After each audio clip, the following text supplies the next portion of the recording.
Sa isang maliwanag na gabi, sa isang liblib na bayan sa probinsya, may magkapatid na nagtungo sa isang matandang bahay na may malahari ang nakatagong kwento. Sila ay sina Mateo at Elena, mga bata pa lamang nang maulila sa kanilang mga magulang. Ang kanilang pagtutulungan sa buhay ang nagbigay sa kanila ng lakas upang harapin ang mga hamon ng buhay. Si Mateo, ang mas matanda, ay may taglay na kakaibang kapangyarihan sa pagsulat. Sa kabila ng kahirapan, kanyang tinutukan ang kanyang mga kakayahan upang mabigyan ng saysay ang kanilang pag-iral. Sa kabilang dako, si Elena ay isang masayahing kaluluwa, laging handang tumawa at magbigay ng ligaya sa mga oras ng kalungkutan. Isang gabi, habang naglalakad pa uwi matapos ang isang pagtatrabaho sa isang maliit na tindahan, napansin ni Mateo ang isang lihim na pinto sa gitna ng kagubatan. Ang pagtuklas ng nakapamiwang na silong ay nagdala sa kanila sa lumang bahay ng mga sinaunang alaala. Doon nila naalala ang mga kwento ng aswang na nagmula pa sa mga sinaunang oras. Sa simula, ang kanilang pakikibaka ay puno ng kababalaghan. Sa gabi, maririnig nila ang kakaibang mga huni ng mga ibon at boses na humihingi ng tulong mula sa malayo. Sa araw, ang mga kandila sa lumang litrato ay biglang magkakaroon ng usok ng walang makikita. Ang mga pangyayaring ito ay nagpalabas ng kanilang takot at pangamba, ngunit hindi sila nagpatinag. Bukod sa kanilang sarili, ang kanilang matalik na kaibigan na si Lito ay laging nasa tabi nila. Si Lito ay isang tao na puno ng biro at may kakayahang magpatawa sa mga sitwasyong may kahirapan. Sa kabila ng kanilang mga karanasan, ang kanyang pagkakaroon ng kaibigan ay nagbibigay sa kanila ng liwanag at pag-asa. Sa mga gaze moments, makikita ang labis na takot at pangamba sa kanilang mga mata. Sa mga sandaling ito, hindi kailangan ng mga salita upang maipahayag ang kanilang nararamdaman. Ang kanilang katahimikan at facial expression ay sapat na upang maunawaan ang kanilang kalagayan. Isang lumang kandila na tagpuan nila sa isang sulok ng bahay, ang siyang maging simbolo ng kanilang paglalakbay. Sa tuwing magliliwanag ito, parang may mga shadow na dumadapo sa kanilang katawan. Ang kahulugan nito ay hindi pa nila ganap na maunawaan, ngunit ito ay nagdadala ng misteryo at kababalaghan sa kanilang mga buhay. Sa bawat sandali ng kanilang paglalakbay, ang tono ng kanilang kwento ay nagiging mas mabigat. Ang mga salitang tumutugma sa ritmo ng horror music ay nagdadala ng kakaibang simula at nagpapakita ng kakaibang kapanapanabik na pagkakataon. Sa pagtatapos ng bahagi ng kwento, isang nakakahanga ang sinasabing cliffhanger. Ikaw ba makakatulog pa kung ikaw ang nakakita noon? Sa oras na ito, nagpatuloy ang kanilang pagtuklas sa misteryo ng lumang bahay. Patuloy na nilalakbay ang daang nagsasabi ng mga haka-haka. Habang lumalalim ang gabi sa lumang bahay, unti-unting bumabalik kay Mateo ang mga alaala ng nakaraan, hindi yung simpleng lungkot ng pagiging ulila, kundi ang mabigat na tanong na lagi niyang tinatago sa sarili. Bakit bigla kaming iniwan ng nanay namin? Lagi kasing sinasabi ng mga matatanda sa kanilang baryo na may sumpa ang dugo nila, na ang ina nila ay hindi basta namatay kundi nawala sa gabi ng kabilugan ng buwan, at may dugo ng halimaw ang kanilang lahi. Minsan, nahuli ni Elena si Mateo na nakatitig lang sa lumang kandilang palaging nailawan kahit walang hangin. Tahimik lang siya, pero ang mga mata niya ay parang may hinahanap na sagot sa apoy na walang pinanggagalingang init. Gaze moment iyon, yung uri ng titig na hindi mo na kailangang tanungin pa, dahil alam mong sa loob-loob niya ay may basag na bagay na hindi na muling mabubuo.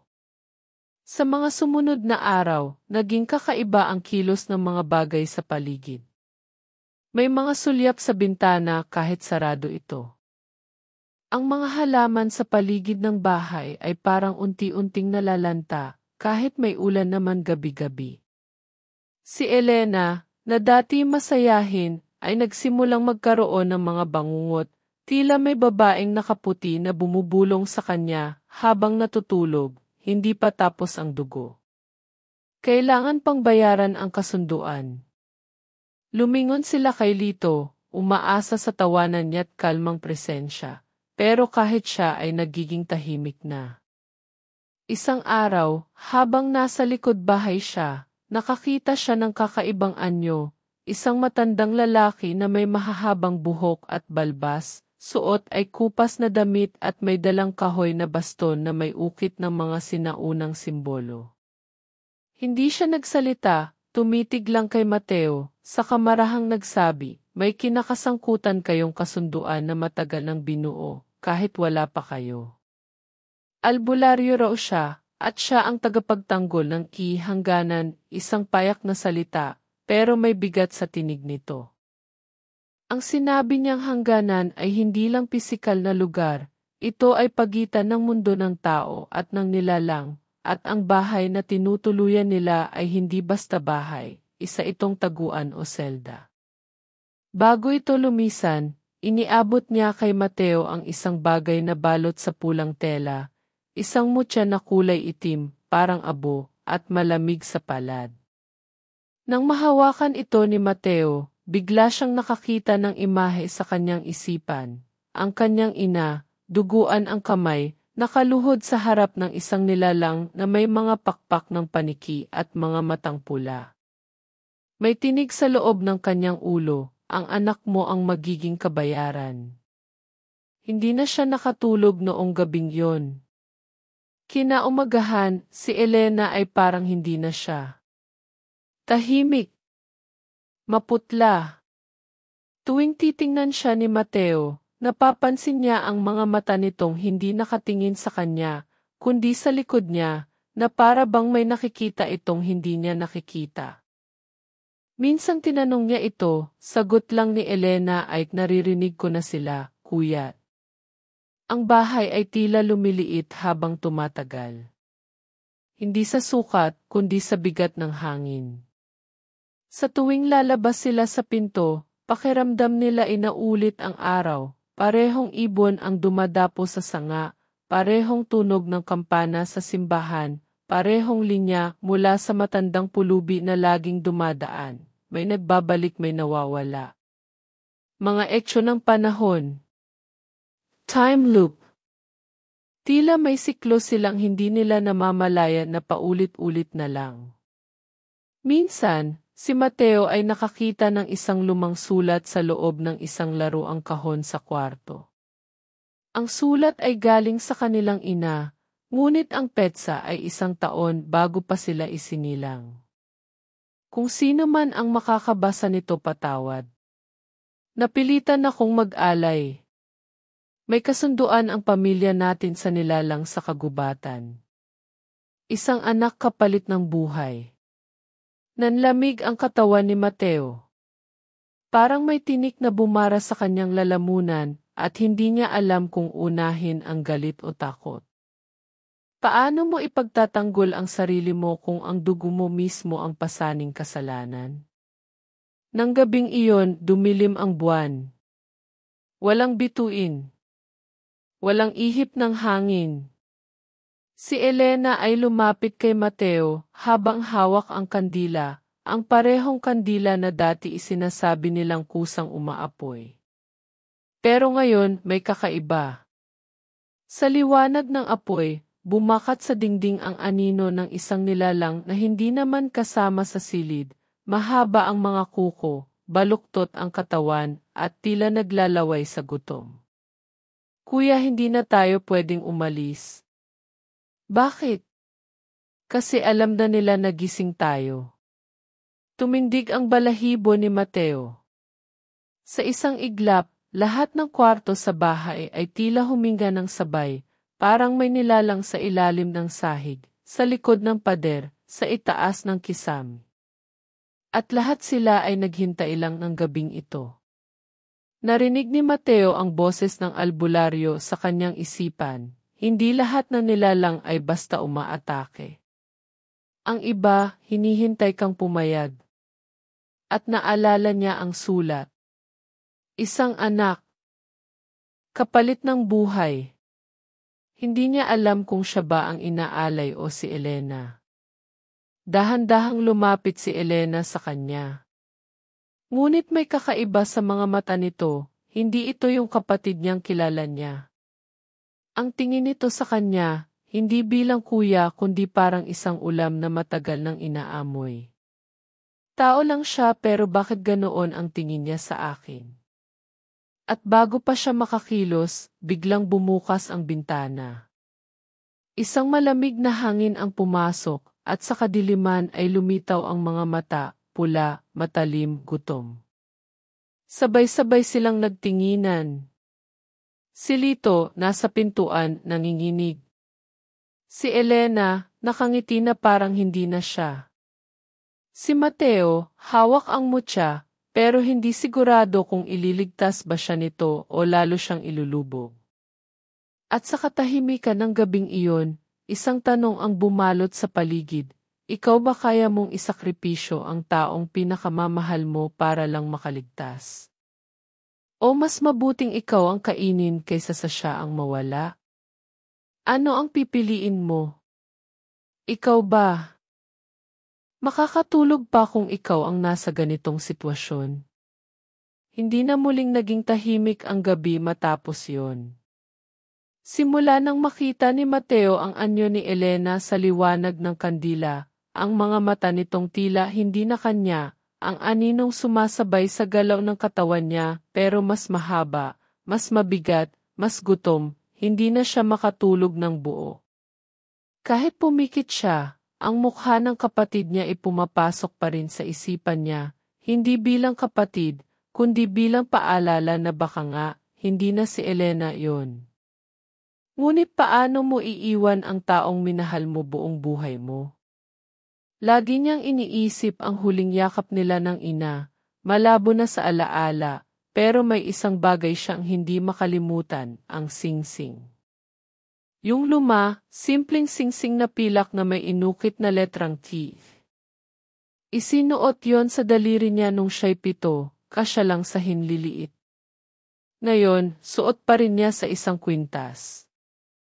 Sabi ng nanay nila noon, pagtakot ka, hawakan mo lang yan.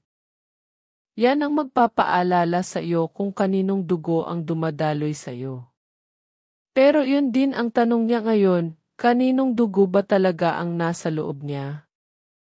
May mga gabi na naglalakad si Mateo sa labas ng bahay, dala ang mutya ng albularyo, kasabay ng kwentong pumipilit pumasok sa isipan niya, ang kasunduang nabuo bago pa siya isilang, ang babaeng naglaho sa kabilugan ng buwan, at ang pangakong may kailangang isakripisyo. May mga aninong sumusunod sa kanya sa gilid ng gubat. Hindi lumalapit, pero naroon lang, palaging nakasilip. Minsan, sa salamin ng bintana, may makikita siyang hugis ng bata pero walang mata. Isang gabi, naalimpungatan siya nang makarinig ng mahihinang yabag sa sahig. Madilim ang buong silid, pero rinig niya ang huni ng mga kuliglig sa labas. Tumingin siya sa tabi ng kama. Wala. Sa kisam. Wala. Pero paglingon niya sa pinto, nandoon si Elena, nakatayo lang. Hindi kumikibo. Hindi gumagalaw. Gaze moment. Hindi niya ito tinanong, hindi rin siya nagsalita. Tanging tanong lang sa isip niya, siya pa ba talaga yan? Kinabukasan, nawala si Lito. Walang iniwan na gamit. Wala ring iniwang mensahe. Ang huling nakita raw siya ng isang kapitbahay, tumatakbo palabas ng gubat, umiiyak. Hanggang ngayon, hindi na siya natagpuan. Walang katao-tao sa paligid, pero parang may amoy na naiwan sa hangin, singaw ng bulok na laman at usok ng kandila. Si Mateo lang ang nakakaalala ng sinabi ni Lito dati, pag nawala ako, huwag mo na akong hanapin. Hindi lahat ng nawawala gusto pang makita. Ngunit kahit anong lakas ni Mateo, unti-unti na ring kinakalawang ang kanyang tapang. Ayaw na niyang tanggapin na bahagi siya ng sumpa. Na anak siya ng isang babaeng nag-alay. Na kapatid niya ang posibleng alay. Sa gabi, nananaginip siya. Laging pareho, nasa gitna siya ng kagubatan, suot ang singsing ng nanay niya. May apoy sa paligid, umiikot, pero hindi siya nasusunog. Sa gitna ng apoy, may batang babae, nakatalikod, nanginginig. Sa tuwing lalapitan niya, haharap ito at titingin, at laging mukha ni Elena ang nakikita niya, pero may isang detalyeng hindi nagbabago ang mata nitong itim na walang puti. At lagi siyang napapabangon sa higaan, pawis na pawis, humihingal. Dumating sa punto na hindi na siya makatingin ng diretso kay Elena. Hindi dahil sa takot kundi sa guilt. Laging nandoon ang tanong, kung oras na ng alay ako ba ang pipiliin niyang isakripisyo. Isang hapon, nakita niyang pinagmamasdan ni Elena ang mutya. Hindi niya ito sinabi, pero halatang alam na rin ng kapatid ang tungkol sa sumpa. Tahimik lang ito, habang pinapadaan ang mga daliri sa ibabaw ng mutya, parang inaalala kung saan ito nanggaling. Nang lumapit si Mateo, tinanong niya, "Ate, ikaw pa ba yan?" Hindi sumagot si Elena. Tiningnan lang siya ng matagal, saka mahinang sinabi, "Hindi ko na alam." Tahimik. Walang ihip ng hangin. Walang tunog ng ibon. Parang ang mundo ay huminto sa sagot na yon. Gaze moment. Ang uri ng sagot na mas nakakatakot pa kaysa sa sigaw. Mas masakit kaysa sa iyak. Dahil pag ang taong mahal mo, hindi na rin sigurado kung sino siya, paano ka palalaban? Lumipas ang mga araw at dumating ang hating gabi ng kabilugan ng buwan. Hindi sinadya, pero parehong araw ng pagkawala ng ina nila. Si Mateo ay nakaupo sa harap ng lumang larawan, ang tanging litrato na meron sila ng kanilang pamilya. Hawak niya ang singsing sa liig niya, at paulit-ulit niyang iniisip kung ano ang tama. Labanan ang sumpa? O tanggapin ang kabayaran? Sa labas, bumukas ang pintuan. Pumasok ang malamig na hangin. May naramdaman siyang presensya sa likod niya. Nang tumingin siya sa salamin, nakita niya si Elena, nakaputi, basa ang buhok, maputla at nakangiti. Pero sa salamin lang siya naroon. Wala siya sa likod niya. Tumayo si Mateo, nanginginig at hinarap ang salamin. Tinanggal niya ang singsing mula sa kwintas at inilapat ito sa salamin. Nang hawakan ito ni Elena, ang Elena sa salamin, bigla itong pumutok. Basag. Umingay ang paligid. Umihip ang hangin na parang sigaw ng libo-libong tinig. At sa huling iglap ng basag na salamin, nakita niya ang sarili niya. Pero hindi siya. May sungay. May ngipin. May gutom. Hindi lang siya ang inalay pati ikaw. Sa dilim ng silid, may mga mata sa paligid. Isa-isa silang lumilitaw. Pula. Gutom. Uhaw sa dugo. At ang tanging tanong na bumabalik sa isipan ni Mateo, ako ba ang susunod? O ako ang unahan? Kahit anong tapang mo, may mga gabi talaga na hindi kayang salubungin ng puso mo. At sa gabing yon nakita ko kung paano umiti ang kapatid ko habang umiiyak ako. Masakit pala makita na habang minamahal mo ang isang tao, unti-unti ka na niyang kinakain. Gabi-gabi na lang, pare-pareho ang panaginip ni Mateo. Ang kagubatan. Ang apoy. Ang batang nakatalikod. Ang itim na mata. Pero may bago. Sa bawat panaginip, unti-unting lumalapit ang bata. Sa una, parang nangangailangan ng tulong. Pero habang lumalapit ito, nawawala ang awa sa mukha nito, napapalitan ng isang ngiti na malamig at walang kaluluwa. Sa panaginip kagabi, narinig na ni Mateo ang boses nito. Isa lang sa atin ang pwedeng manatili. Sa paggising niya, basa ang kanyang unan. Hindi pawis. Luha. Nagbago ang paligid. Sa araw, hindi na rin matahimik ang bahay. May tunog ng yapak kahit walang taong nakatayo. May mga uwak na pumaparada sa bintana, hindi gumagalaw, parang nagbabantay. Minsan, habang naghugas ng pinggan, may tunog ng boses sa tenga niya, mahina, parang bulong na may halong hingal. Mateo, lumingon siya, walang tao. Pero ang tubig sa gripo, naging pulang parang dugo, saglit lang, sapat para mapatigil ang tibok ng puso niya. Nang kumurap siya, bumalik ito sa normal. Pero alam niyang hindi imahinasyon yon. Hindi na lang siya ang nakakakita. Kahit si Elena, tulala na rin palagi. Tahimik. Hindi na halos kumakain. Lalo na tuwing lalapit ang buwan sa kabilugan.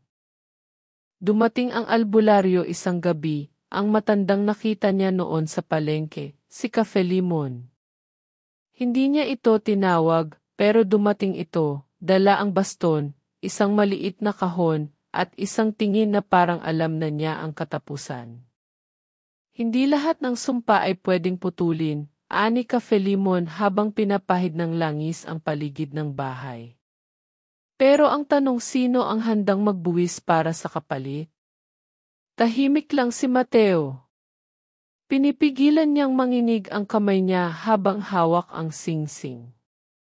Anong meron sa singsing na iyan? Tanong ng matanda. Galing sa nanay namin. Simula pa nung bata ako, sa tuwing natatakot ako, ito ang hawak ko. Tumingin si Cafe Limon. Matagal. Malalim. Hindi yan basta singsing. Yan ang huling tanda ng pangakong hindi natupad. Ang ina mo hindi siya basta naglaho. Nagpakalayo-layo para hindi niya sundin ang kasunduan. Pero hindi siya nakaalis, bulong ni Mateo. Namatay siya. Hindi siya namatay, sagot ni Cafe Limon. Isinara lang niya ang sarili niya sa mundo para mailigtas kayo. Gaze moment. Sa isang gilid ng bahay, nakaupo si Elena. Nakatingin lang sa kandilang unti-unting nauubos. Sa mukha niya, parang may hinahanap siyang sagot sa apoy, o baka tinatanggap niya na ang sagot ay siya. Kung ako ang kailangan niyang isakripisyo, papayag ba ako? Tanong ni Mateo sa sarili, ngunit sa totoo'y gusto niyang marinig ang kasagutan mula sa kapatid niya. Pero walang sagot. Wala rin siyang lakas para itanong ng tuwiran. Lumipas ang mga araw. Palala ng palala ang mga panaginip. Isang gabi, nagising si Mateo at nakita niyang may nakalagay sa ilalim ng kanyang unan. Isang sulat. Luma na ang papel, parang babad sa luha. Kilala niya ang sulat kamay. Sa mismong taas ng papel, para sa magiging anak ko. Galing yon sa ina nila. Nang binuksan niya ito, nanginginig ang kamay niya. Buong liham parang paumanhin. May linyang paulit-ulit, patawad kung kailangang pumili.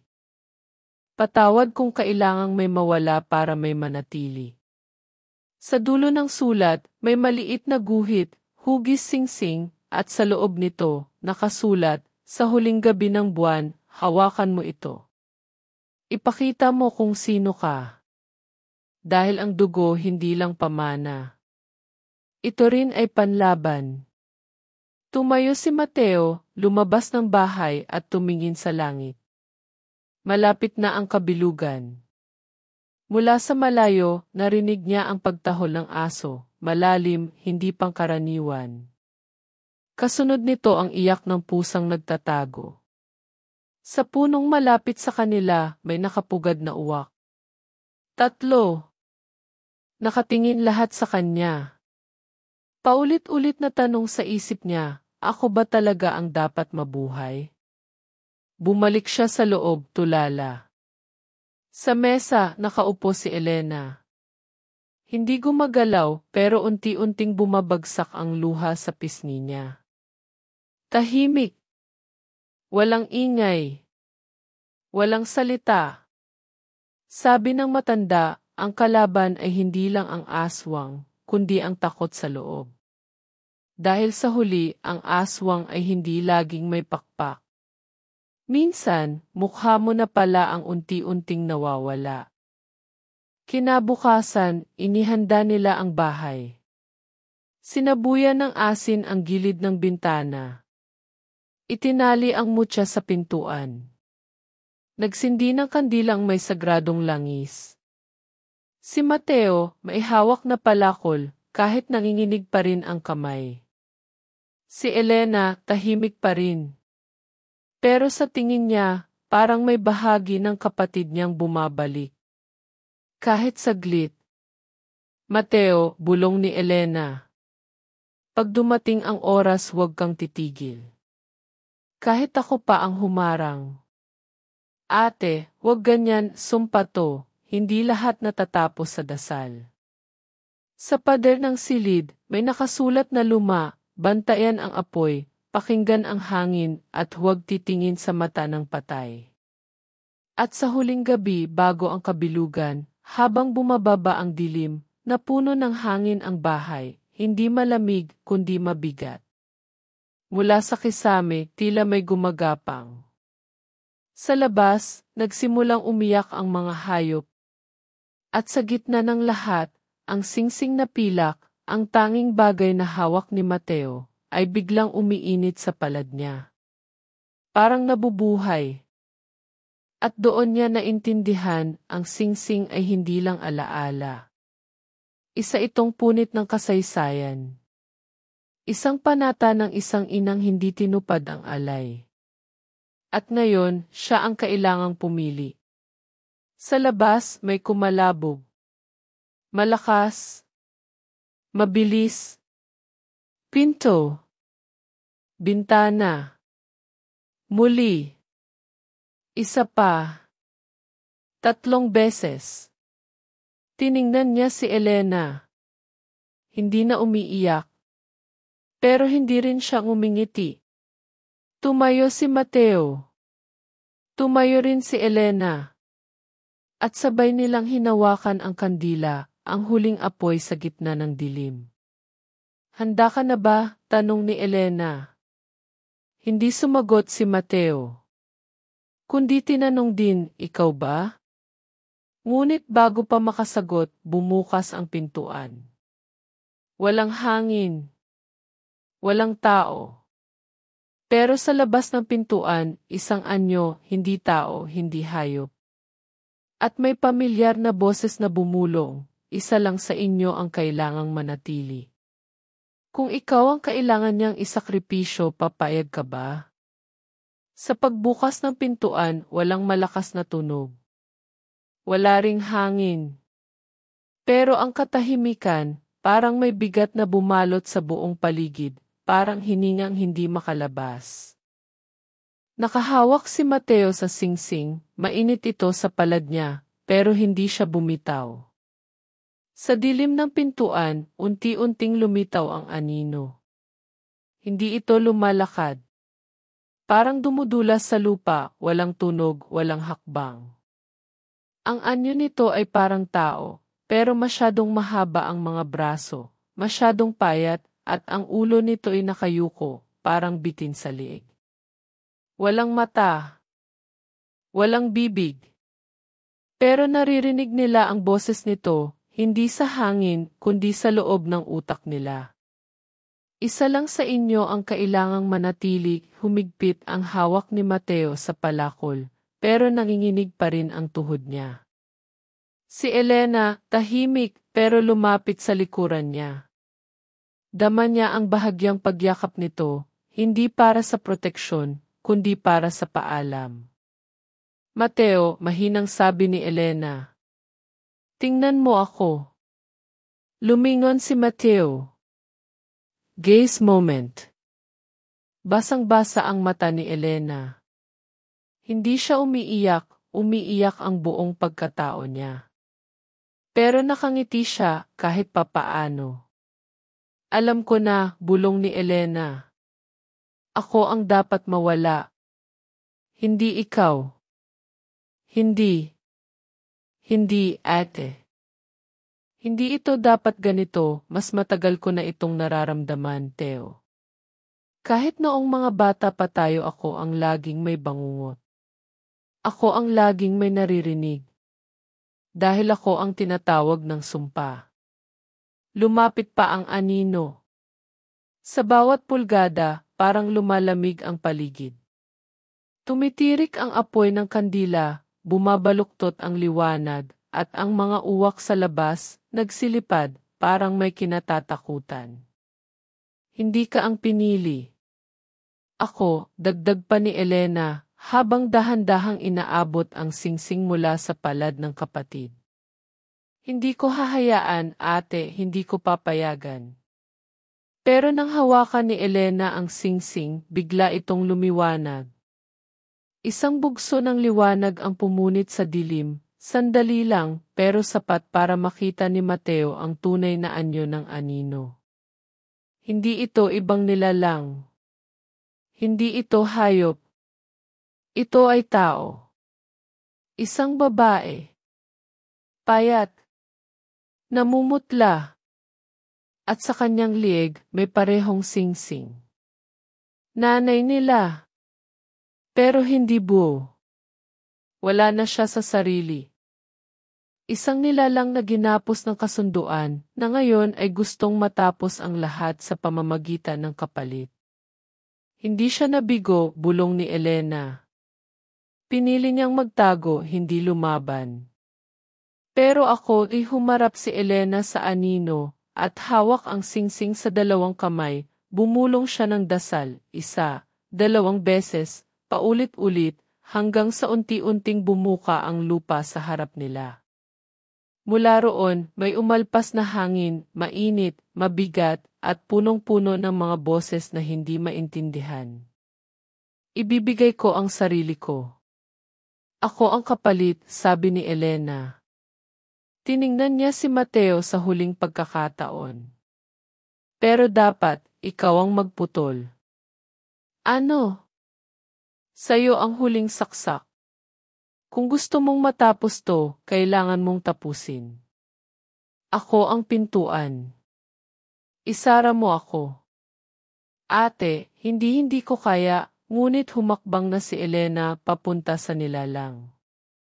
Sa bawat hakbang niya, bumabalik sa anyo ang katawan nito, unti-unting bumabalik ang mukha ng ina nila. Pero parang salamin na basag, hindi na ito buo. At sa mga mata nito may kirot, parang humihingi rin ng patawad. Mateo, niluhura ni Mateo ang lupa.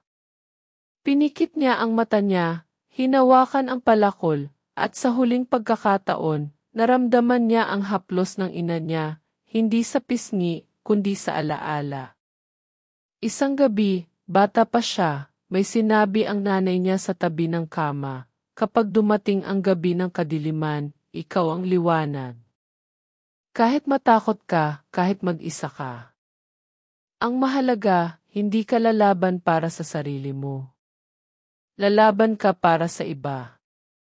Tumayo si Mateo.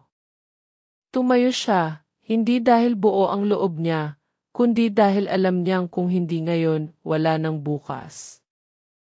Lumapit siya kay Elena. Tumingin ito sa kanya. Salamat, bulong ni Elena. Dito na rin matatapos ang bangungot ko. At doon, sa pagitan ng apoy at anino, inangat ni Mateo ang palakol. Sa isang iglap, sa isang iyak na napunit sa puso niya, ibinagsak niya ito. Maitim na usok ang bumalot sa buong paligid. Sigaw, uwak, buhangin, hangin. Walang liwanag. Wala rin si Elena. Nang humupa ang dilim, si Mateo na lang ang natira. Basag na kandila. Walang apoy. At ang singsing nasa sahig. Malamig. Tahimik. Gaze moment. Lumabas siya ng bahay. Umaga na pala. Walang bakas ng laban. Walang dugo. Walang anino. Pero sa bintana may batang babae. Nakatingin sa kanya. Parehong mata ni Elena. Ngunit bago siya makalapit, nawala ito, parang usok. Sa lupa, nakita niyang may bagong guhit, isang hugis puso, at sa loob nito may titik, naglakad siya papalayo. Dala ang singsing. Dala ang alaala. Dala ang tanong na hindi na niya kailanman masasagot. Kung buhay siya, pipili rin ba siyang mawala? At habang palayo siya, mula sa kagubatan, narinig muli ang boses. Mahina, pamilyar, punit, hindi pa ito tapos. Bumalik ang lamig. Sa huling iglap bago tuluyang mawala sa eksena, tumigil si Mateo. At sa kanyang likod, sa anino ng puno, nakatingin ang isang pares ng mata. Pamilyar. Bata. Itim. Nang bumalik si Mateo sa baryo, ibang-iba na ang lahat, hindi dahil nagbago ang lugar, kundi dahil iba na ang paraan ng tingin niya rito. Tahimik pa rin ang mga kalsadang putikan, kalawangin pa rin ang mga bubong, pero wala na ang bigat na dati niyang pasan. O siguro, natuto na lang siyang dalhin ito. 3 araw mula nang nawala si Elena. Walang nakaalala na may kasama siyang babae noong huling umalis siya. Para sa kanila, mag-isa siyang lumakad paakyat ng gubat. Para sa kanila, wala raw talagang Elena. Wala raw siyang ate. Pero sa bawat sulok ng bahay nila, naroon ang mga bakas. Isang maliit na ukit sa ilalim ng mesa, panandang pandagdag katumbas equals tahanan. Ang lumang larawang si Elena lang ang may kopya, ngayon ay nakasabit na sa dingding na dati bakante. At ang singsing hindi na niya isinusuot. Nakatali ito sa pulso ng kanyang kama, para sa mga gabing hindi siya sigurado kung panaginip lang ang lahat. Minsan, binabalikan niya ang bangungot. Parehong mukha, parehong boses, parehong lamig sa bato. Pero ngayong alam na niya kung sino ang nilalang, at kung sino ang nawawala, hindi na lang takot ang nararamdaman niya. Kundi lumbay. Isang araw, habang nag-aayos siya ng mga lumang gamit, may nahanap siyang sulat. Hindi ito bago. Hindi rin ito lumang-luma. Nakalagay lang sa isang garapong may takip, balot ng tela. Kung balang araw makalimutan mo ako, ito ang paalala, hindi ko pinili na iwan ka. Pinili kong iligtas ka. Si Elena ang sumulat. Hindi niya alam kung kailan.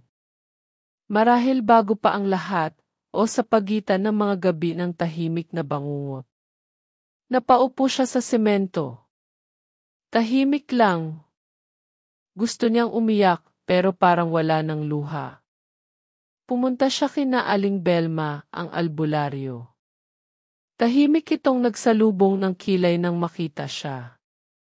Tiningnan siya mula ulo hanggang paa, saka mahina lang na tinanong, buhay ka pa? Buhay nga. Pero hindi na ikaw ang dating ikaw. Umiling si Mateo. Hindi na. Nagpakulo si Aling Belma ng tsaang hindi niya ininom. Umupo lang silang dalawa sa tapat ng apoy. Hindi na nila kailangan ang paliwanag. Hindi na kailangan ang dasal. May mga bagay talagang kailangan lang patahimikin, hindi unawain. Sa mga sumunod na linggo, sinimulan niyang ayusin ang bakuran. Pininturahan niya ang gate. Tinalupan ang mga damo. Binuksan ang bintana sa silid na dati ilaging nakasara.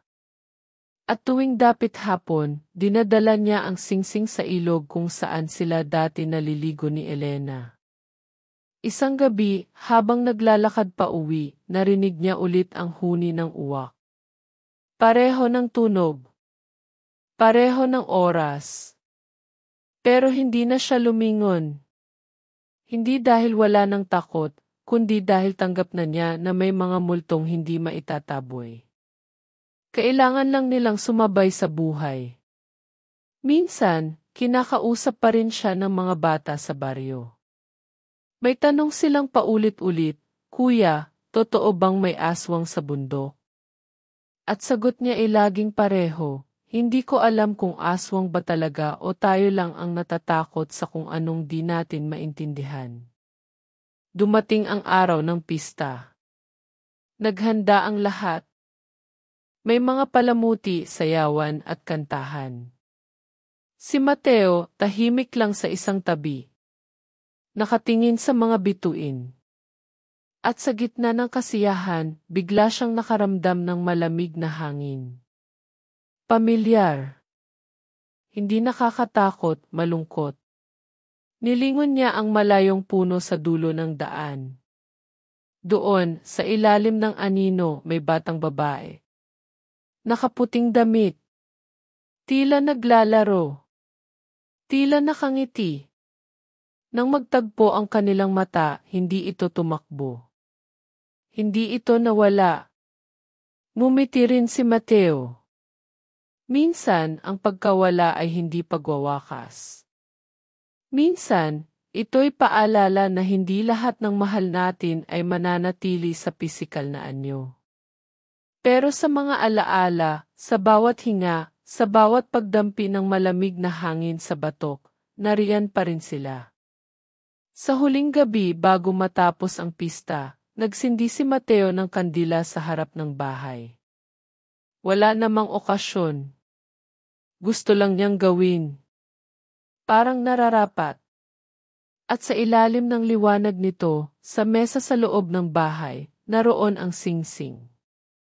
Nagniningning. Tahimik. Lumingon siya sa salamin. Sa likod niya, sa anino, parang may nakatayong pamilyar na anyo. Hindi na niya sinubukang linawin. Hindi na kailangang malaman kung sino. Ang mahalaga, hindi na siya nag-iisa. Ngunit bago siya pumikit para matulog, may narinig siyang bulong, hindi sa labas, kundi sa loob ng dibdib niya. Kung ikaw ang kailangan niyang isakripisyo, papayag ka ba ulit? Nagmulat siya ng mata. Tahimik ang gabi. Wala na ang bulong. Pero ang tanong ay nananatili. At sa ilalim ng kanyang kama, ang singsing ay unti-unting umiinit muli. Sa labas, ang mga uwak ay bumalik. 1, 2, 3. Hindi sila gumagalaw. Hindi sila lumilipad. Tila naghihintay.